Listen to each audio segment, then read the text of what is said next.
Hello everyone, I am advocate Shubham Kumar Sen.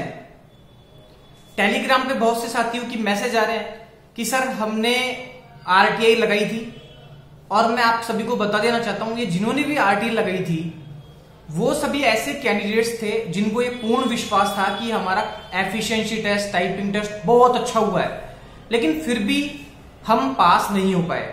एक तो ऐसे कैंडिडेट्स ने आरटीआई लगाई थी, साथ में ही कुछ ऐसे भी कैंडिडेट्स हैं जो रिजर्व में हैं, उन्होंने आरटीआई इस इंटेंशन के साथ में लगाई थी कि सर हम जानना चाहते हैं कि हमारे जो टाइपिंग टेस्ट है, एफिशिएंसी टेस्ट है, इसमें कितने मार्क्स हैं और उसकी कॉपी चाहते हैं हम। तो अमूमन 23 साथियों ने, जिनके मेरे पास में मैसेज आए हैं, ऐसे 23 साथियों ने आरटीआई लगाई थी और उन सभी के जवाब आने लग गए हैं धीरे धीरे धीरे। कल भी 2-3 साथियों का मैसेज आया, कल भी आए थे जवाब, परसों भी हाई कोर्ट ने जवाब भेजा है उनका। लेकिन सबसे बड़ी बात यह है कि उस आरटीआई का जो उत्तर वहां पे हाई कोर्ट वालों ने जो भेजा है वो सबके रिजेक्शन के साथ में भेजा है। रिजेक्शन क्यों डाला है? उन्होंने उत्तर इसलिए नहीं दिया आपको क्योंकि आपने आरटीआई का जो परफॉर्मा होता है वो बिल्कुल ठीक ठीक नहीं, प्रारूप में नहीं बनाया उसको। अब प्रारूप होना क्या चाहिए, किस प्रारूप में आपको लगानी चाहिए, किस प्रारूप, कैसा फॉर्मेट होना चाहिए, क्या क्या बात मेंशन करनी चाहिए, कौन सी सावधानी रखनी चाहिए, और आप लोगों ने गलतियां क्या क्या की है। क्योंकि मैंने बहुत सारे वो मैटर जब उसको साइट पे देखा तब पता भी पड़ा, मुझे भी, मैंने भी देखा। लेकिन उससे पहले एक साथी भाई का भास्कर जी हैं, मेरे साथ लगातार जुड़े हुए हैं अपने चैनल पे, उनके मैसेज भी आते रहते हैं, मैंने पढ़ा भी उनको। उन्होंने मेरे से पूछा कि सर इंटेंशन क्या होता है, क्राइम के लिए इंटेंशन होना जरूरी है क्या? यदि इंटेंशन किसी ने रख लिया है कोई गलत काम करने के लिए तो क्या ये आईपीसी में पनिशमेंट है क्या इसकी भी? तो मैं आपको बताना चाहता हूं साथियों, जो आईपीसी है उसमें यदि कोई व्यक्ति कोई गलत काम करने के लिए इंटेंशन रखता है तो ये कोई क्राइम नहीं है, क्राइम नहीं माना जाता। किसी भी क्राइम को करने के लिए वैसे सबसे पहला जो चरण है, सबसे पहली जो स्टेज है वो है, आपको पता होगा, इंटेंशन मतलब आशय। और आशय भी दुराशय होना जरूरी है, मतलब कुछ गलत सोचना जरूरी है। गलत का मतलब जैसे यदि कोई व्यक्ति है वो मन में सोचता है कि यार मैं उसका मर्डर करूंगा।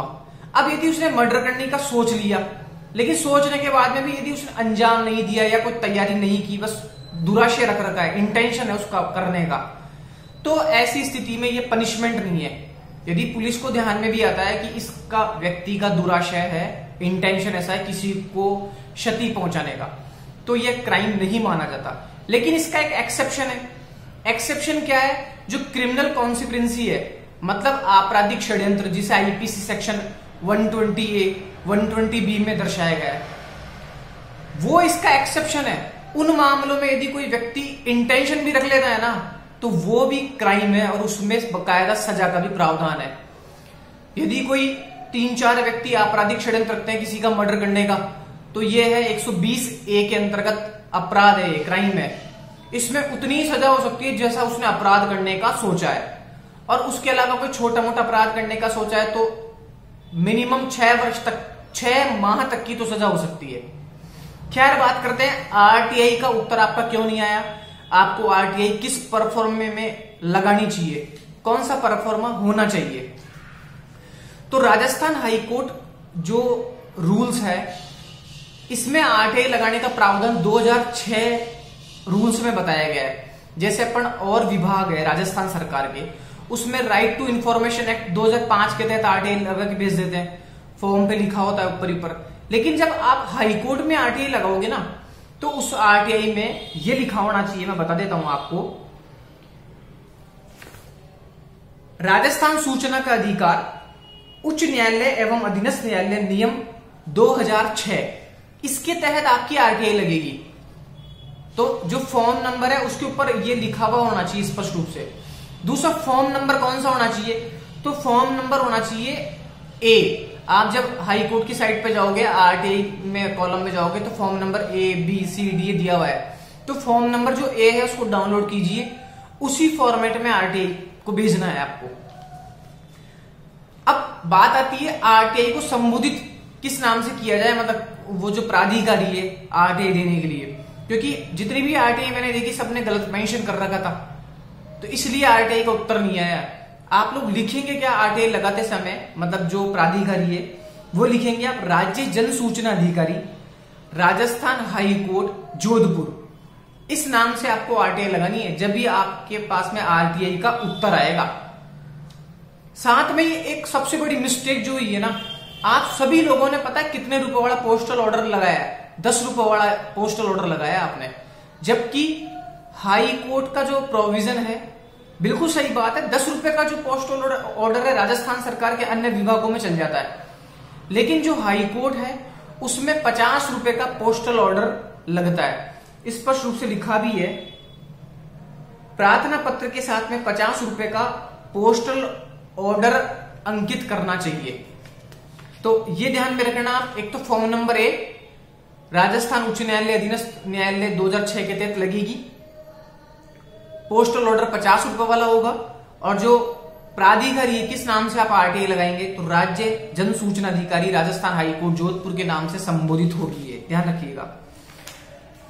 एक साथी भाई ने आरटीआई लगाई थी, उसमें उत्तर आया है, तो मैं बता देता हूं आपको क्या रिजेक्शन डाला है। रिजेक्शन में जो बातें आई है वो बता रहा हूं मैं आपको। The information asked for can not be supplied due given below.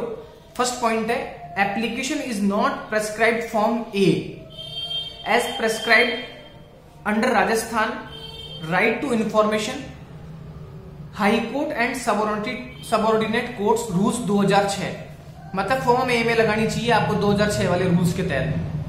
दूसरा पॉइंट इन्होंने रखा है application has not been correctly addressed to state public information officer Rajasthan high court Jodhpur.